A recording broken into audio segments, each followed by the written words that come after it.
The I of darkness, मौत की Dastak, part 14।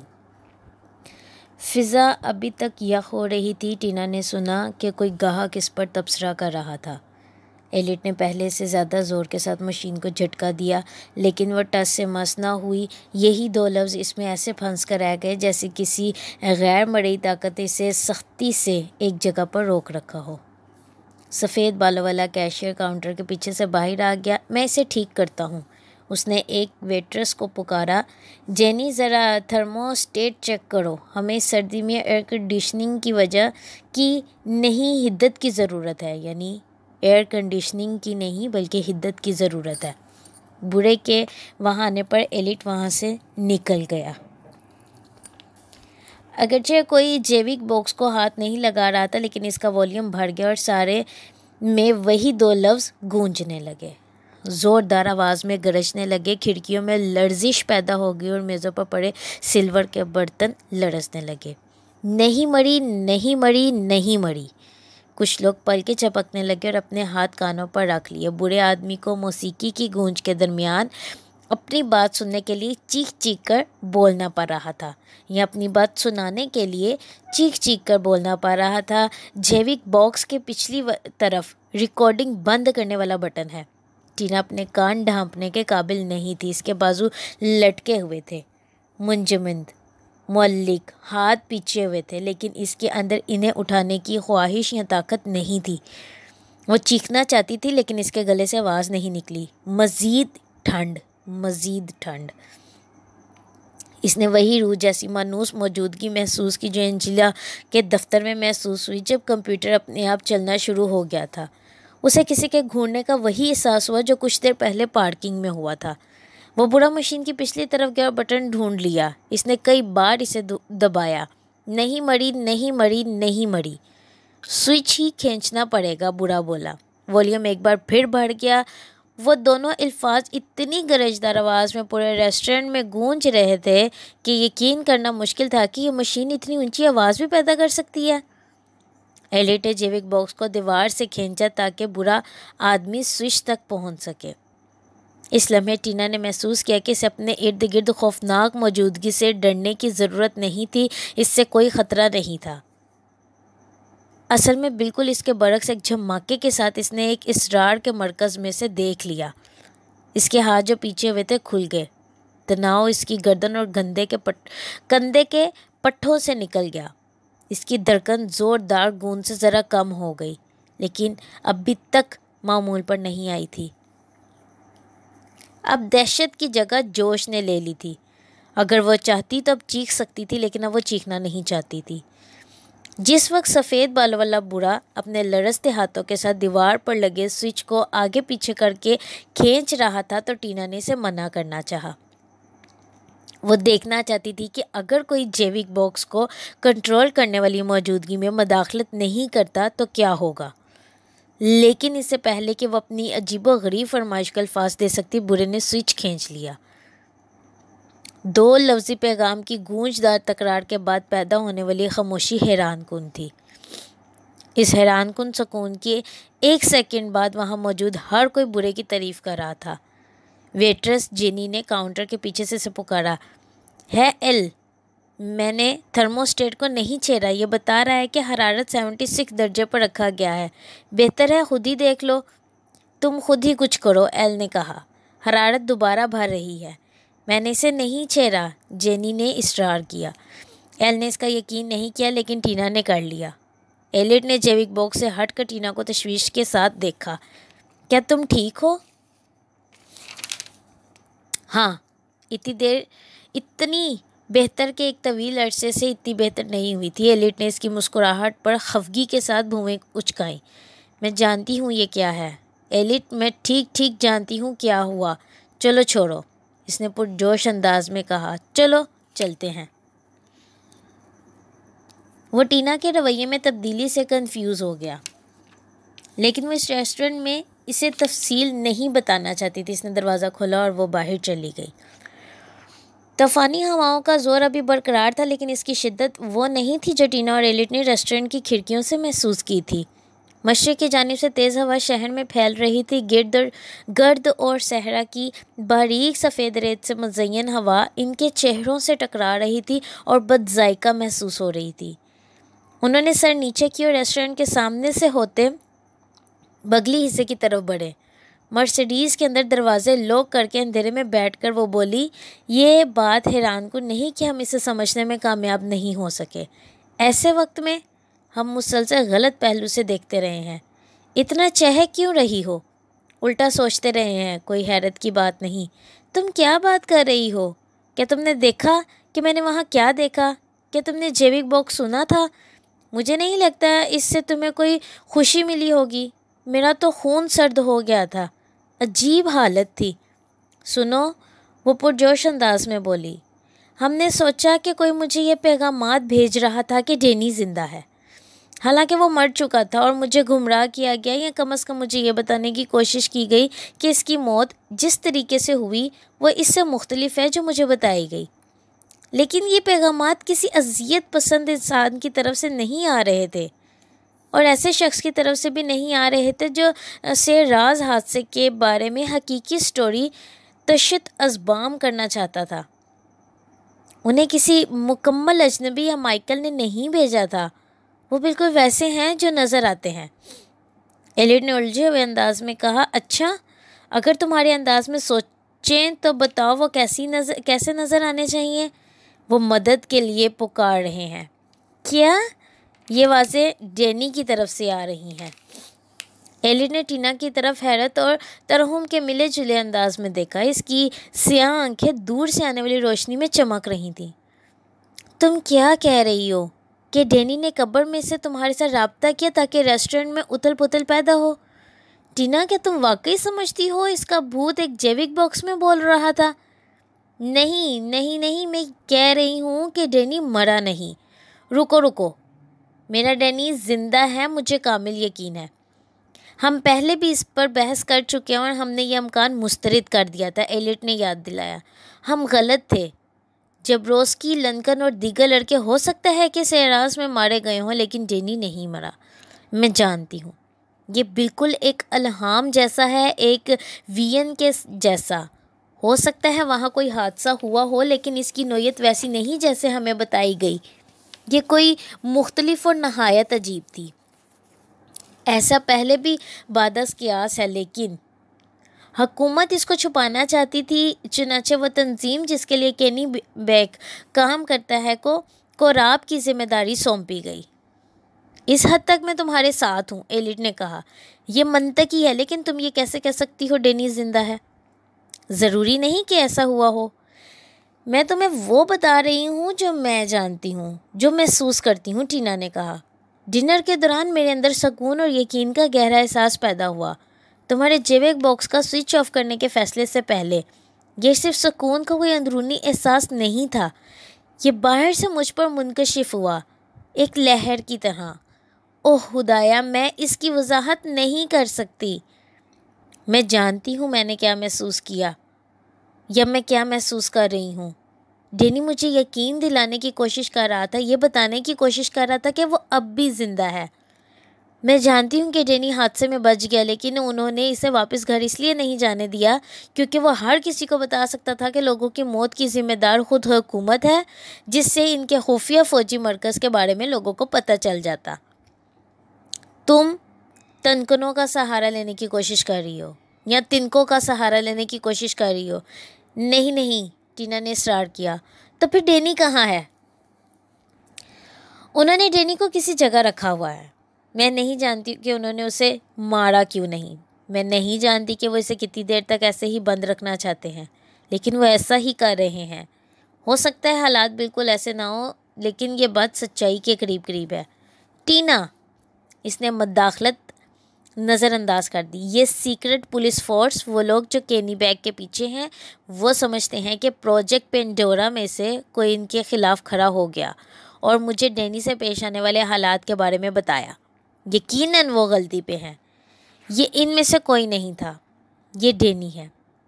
किसी तरह मैं नहीं जानती कैसे, लेकिन वो मुझ तक पहुंच रहा है। वो कुछ देर पहले के एहसास की वजाहत करने की कोशिश कर रही थी।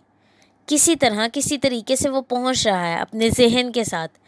मेरा अंदाज़ा है वो डैनी ही है जिसने चाकबोर्ड पर अल्फाज लिखे अपने जहन के साथ। तुम्हारे महसूसात का वाहिद सबूत वो वीएन जो तुमने देखा। वीएन नहीं, जो कुछ है बहरहाल ये किसी तरह से कोई सबूत नहीं। ये ऐसा सबूत है जो मेरे लिए काफ़ी है, वो बोली, और ये तुम्हारे लिए भी काफ़ी होता अगर तुम्हें रेस्टोरेंट में मेरे जैसे तजर्बे से गुजरना पड़ता। ये डैनी ही था जो मेरे काम करने के दौरान मुझ तक पहुंचा। उसने मुझे दफ्तर में पा लिया, उसने मुझे पैगाम पहुंचाने के लिए होटल का कंप्यूटर इस्तेमाल किया और अब जैविक बॉक्स का इस्तेमाल किया। वो लाजमी तौर पर नफसियाती क़ुव्वत का हामिल होगा। बिल्कुल बिल्कुल वो ऐसा ही होगा। वो नफसियाती क़ुव्वत का हामिल है, इसके पास कोई ताकत है और वो पहुंच रहा है। ये बताने की कोशिश कर रहा है कि वो ज़िंदा है। मुझे कह रहा है कि इसे ढूंढ कर बचा लूँ, और जिन लोगों ने इसे पकड़ रखा है वो ये नहीं जानते कि वो ऐसा कर रहा है। वो राज फाश होने का शक अपने किसी साथी पर कर रहे हैं, प्रोजेक्ट पेंडोरा में से किसी पर। टीना, ये नहायत तसव्वुराती थ्योरी है, लेकिन हो सकता है ये तसव्वुराती हो, लेकिन ये थ्योरी नहीं, ये सच है, हकीकत है। मैं अपनी हड्डियों के अंदर तक ऐसा महसूस कर सकती हूँ। क्या तुम साबित कर सकते हो कि मैं गलत हूँ? एलिट ने कहा, सबसे पहले जबरोस्की के साथ पहाड़ों पर जाने से कबल, जितने अरसे से तुम इसे जानती हो, क्या तुमने कभी डैनी में नफसियाती क़ुव्वत के आसार देखे? उसने सर हिलाया, नहीं। फिर एकदम से इसके अंदर ये हैरानकुन ताकतें कहाँ से आ गईं? 1 मिनट। हाँ, मुझे याद आ गया, इसमें कुछ अजीबोगरीब ज़रूर था। मसलन जब वो जानना चाहता था कि इसका बाप गुजर बसर के लिए क्या करता है। वो 8 या 9 साल का था और वो डीलर की जॉब के बारे में जानना चाहता था। माइकल ने किचन टेबल पर बैठकर इसके साथ ताश खेली। खेल के कायदे समझना इसकी उम्र से ऊपर की बात थी। वो पहले कभी खेला भी नहीं था और तमाम पत्तों को याद रखना इसके लिए मुमकिन नहीं था। इसके बावजूद वो मुसलसल जीतता रहा। माइकल ने बाजी के लिए मूंगफली से बड़ा जार पास रखा और डैनी ने जार में मौजूद हर दाना जीत लिया। गेम में लाजमी धांधली की गई होगी, एलिट ने कहा। माइकल खुद इसे जीतने दे रहा था। मैंने भी शुरू में ऐसा ही सोचा, लेकिन माइकल ने हल्फन कहा कि इसने ऐसा नहीं किया और वह डैनी की किस्मत पर हकीकत में हैरान था। दूसरा ये कि माइकल कार्ड मैकेनिक नहीं, वह पत्ते छांटते हुए कोई महारत नहीं दिखा सकता था। और फिर एल्मर वाली बात, ये एल्मर कौन है? वो हमारा कुत्ता था, एक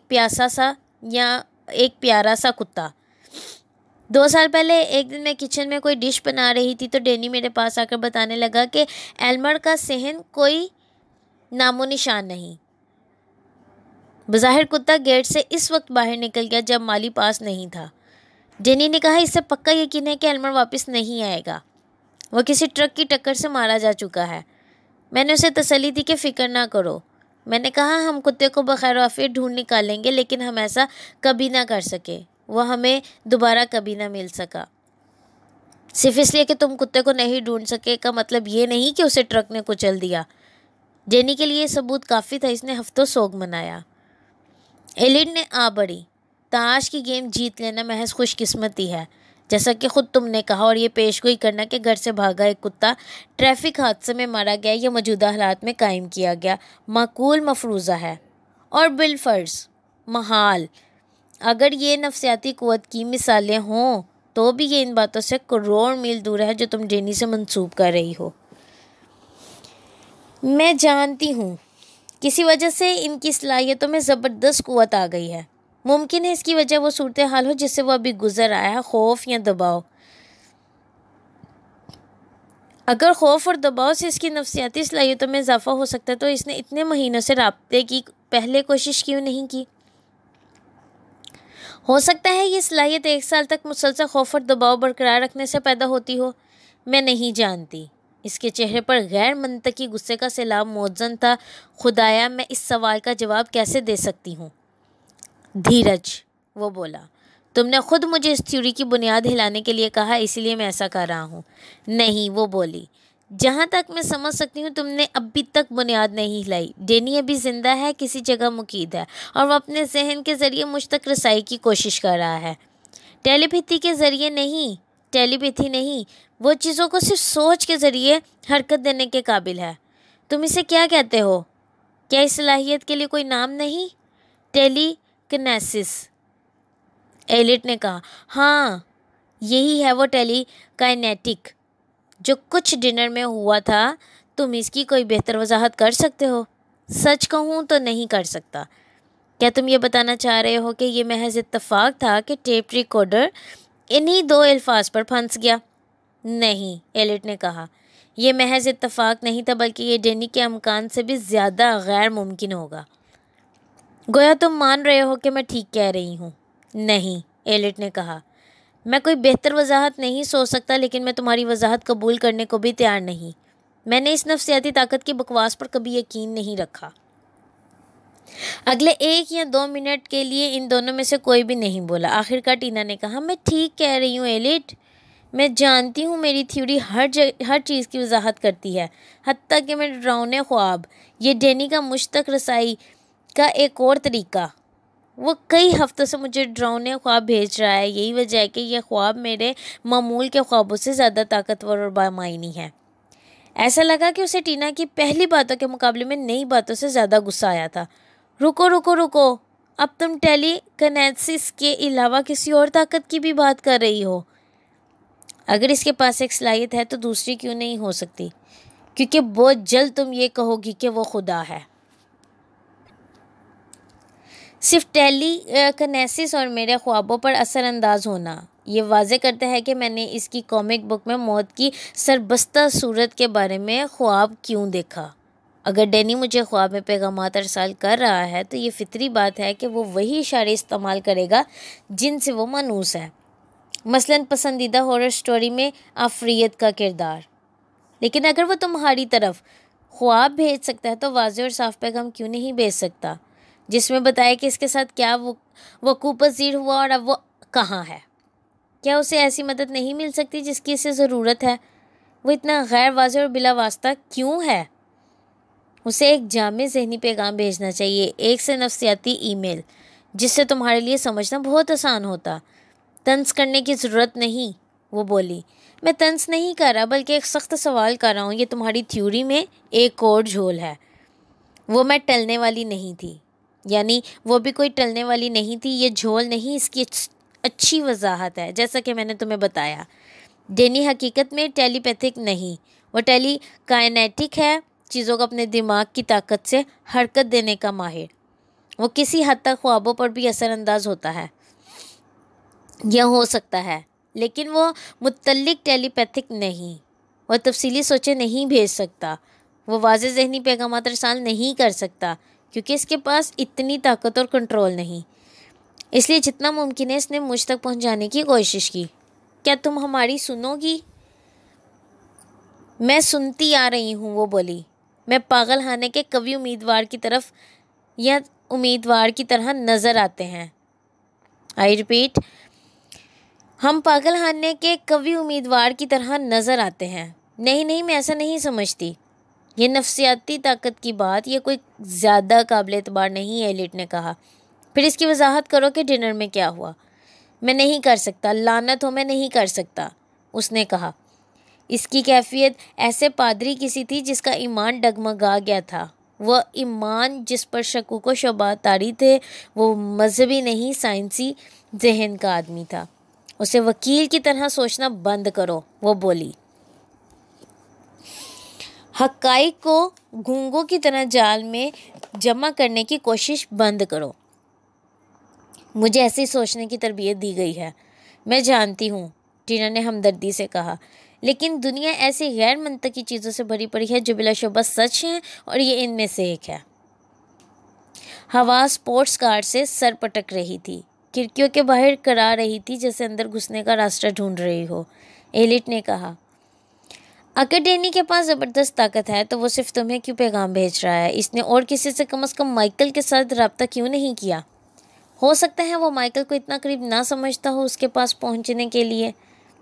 हमारी शादी के आखिरी अय्याम में माइकल कई और औरतों के पीछे भाग रहा था। इसका ज़्यादातर वक्त घर से दूर गुजरता था और डेनी मुझसे ज़्यादा खुद को तन्हा महसूस करता।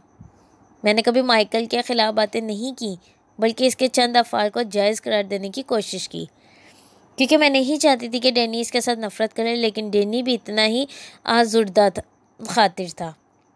मेरा ख्याल है इसका अपने वालिद के बजाय मुझ तक पहुंचना ज़्यादा फितरी है। गर्दो गुबार की एक और दीवार नरमी के साथ कार पर गिर गई। क्या अब भी समझते हो कि मेरी कहानी में कोई झोल है या कई झोल हैं? टीना ने पूछा। नहीं, तुमने अपने दलाइल बहुत अच्छी तरह दिए। शुक्रिया जज साहब। मैं अब भी नहीं समझता कि तुम ठीक हो। मैं जानता हूँ कि कई ज़हीन लोग नफ्सियाती तौर पर यकीन रखते हैं, लेकिन मैं नहीं। मैं इस नफ्सियाती घिन चक्कर को ज़ाती तौर पर कबूल नहीं कर सकता, फ़िलहाल नहीं।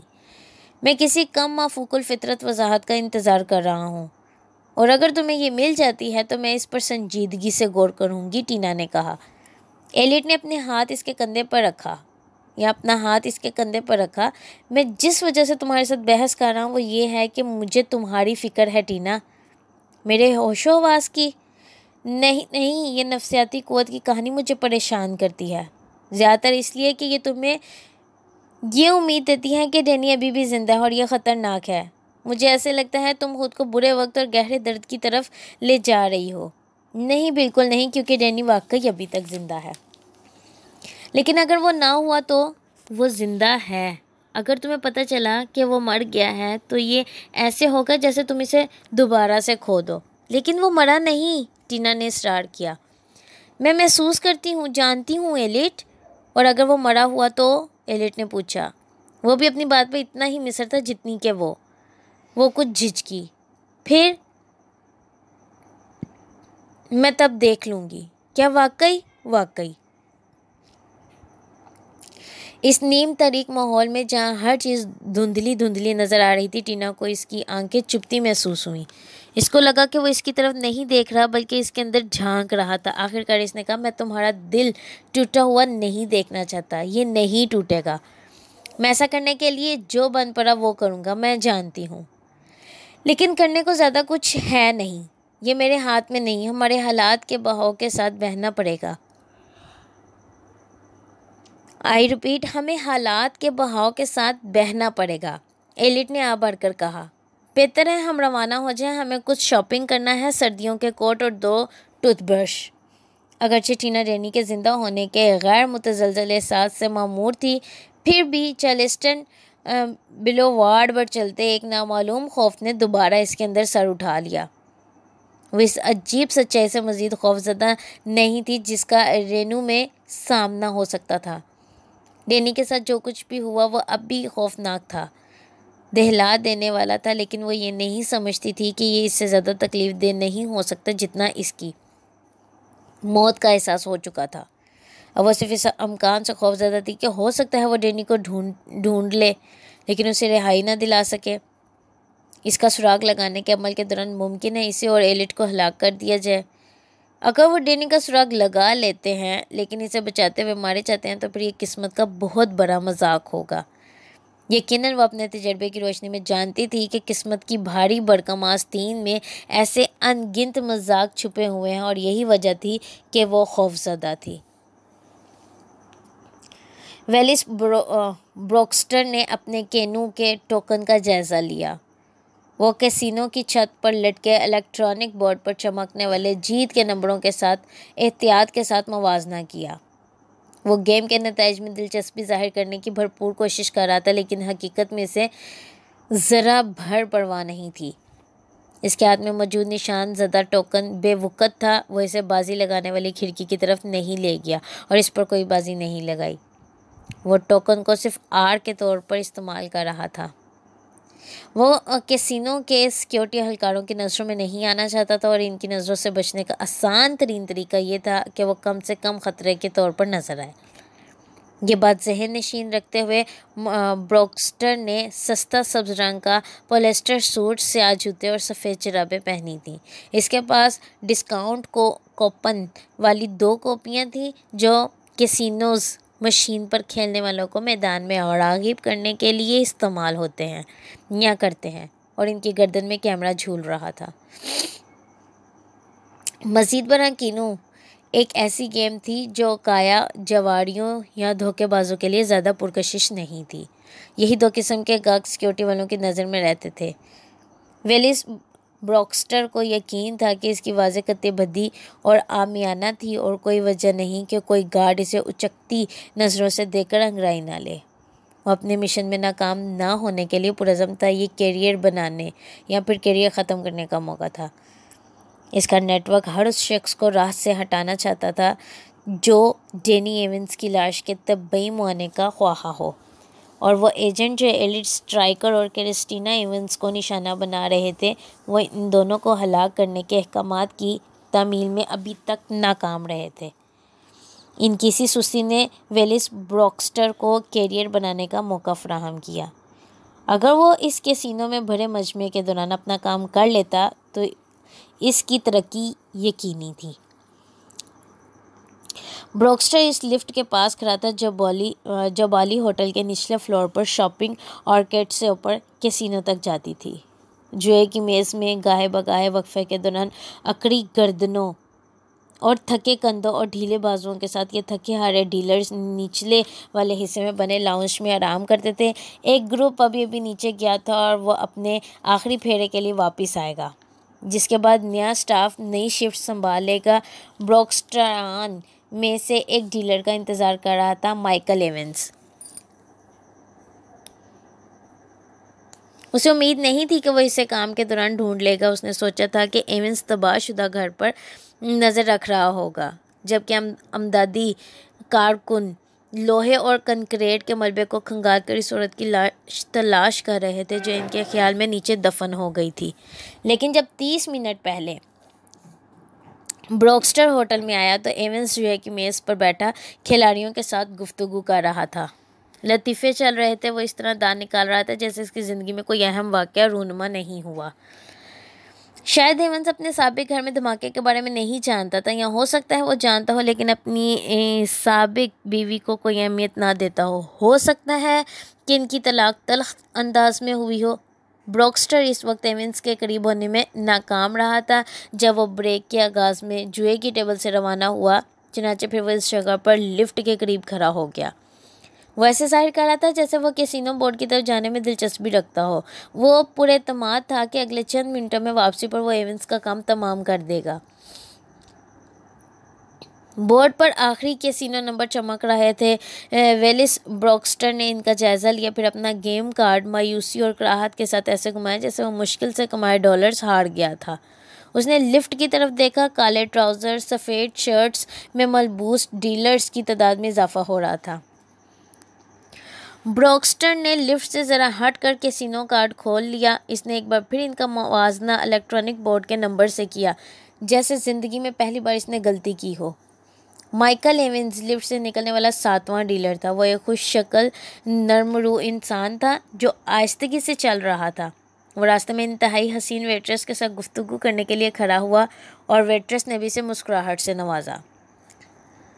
दीगर डीलर्स भी पास से गुजर रहे थे और जब एवंस की तवज्जो वेट्रेस से हटी तो वो जुए की मेज़ों की तरफ वापस जाने वाले डीलर्स में से आखिरी डीलर था। ब्रॉक्स्टर इसके पीछे चल पड़ा और अपने निशाने के साथ इसका टकराव भी हुआ। क्योंकि इस वक्त कैसीनो में बेइंतहा रश था, उसने अपनी जेब में हाथ डालकर छोटा सा स्प्रे करने वाला आला बाहर निकाल लिया। ये इतना छोटा था कि ब्रॉक्स्टर के हाथ में बासानी छुप सकता था। वह हंसते हुए मजमे के दरमियान आ गया। ठाठाबाजी में मशगूल अफराद महसूस न कर सके कि वो बड़ी कितार में रुकावट डाल रहा था। ब्रॉक्स्टर ने इस तातुल का फ़ायदा उठाते हुए इसके कंधे को हल्के से दबाया। एवंस ने मुड़ कर देखा तो ब्रॉक्स्टर ने कहा, मेरा ख्याल है तुम ये सामान यहीं उतार दो। क्या? ब्रॉक्स्टर ने माइकल एवंस की आंखों से 18 इंच नीचे अपना हाथ किया ताकि वो नीचे देखने पर मजबूर हो। नफीस स्प्रे जो प्रेशर से भरपूर था इसके चेहरे, नाक और होंठों पर पड़ा और इसके नथनों में से होकर तेज़ी से जिस्म के अंदर घुस गया। एवंस का रद्द-ए-अमल वही था जो अमूमन ऐसे मौके पर होता है। वो हैरत से शुशदर था। उसे महसूस हुआ कि वो ख़तरे में था।